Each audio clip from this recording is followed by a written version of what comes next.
The restaurant industry took a beating in 2010, a double hit of the new Harmonized Sales Tax and the tougher drinking and driving laws. The outlook for 2011 is grim. Some stats predict 1 out of every 5 restaurants open in the province tonight won't be open a year from now.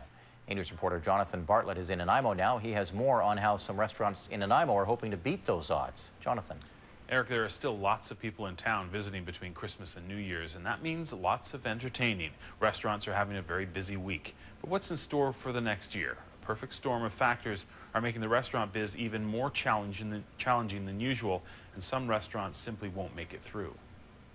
Linda Allen and her husband Gaetan own 2 restaurants in Nanaimo, employing 30 people. She says business is growing despite all the challenges in the industry. Yes, it's not an easy business. Making it in the restaurant business has always been a challenge, but there's not such a rosy picture for many eateries in the coming year. One report estimating 1 in 5 restaurants in BC will be forced to close in 2011. There's so much more to it than just good food and good service. There's labor costs, food costs, but making things worse lately is the economy. Some simply can't afford to eat out as often as they used to. I think people watch where they're spending their money, and that's probably where they're tightening up their belts the most is dining out.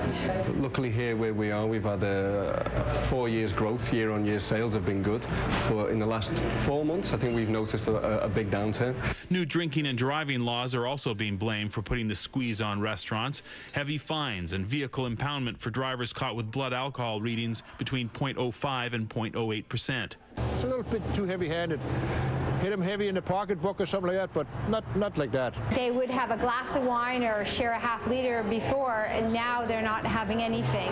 And that's a big letdown for a restaurant business. We used to have a big crowd, 5:30 to 7 o'clock, 8 o'clock, 9 o'clock crowd, who would come in 3 or 4 drinks and make their way home. Now they're coming in 1 beer and leaving, and over the Christmas time we just don't see them anymore. Implementation of the HST is also being blamed.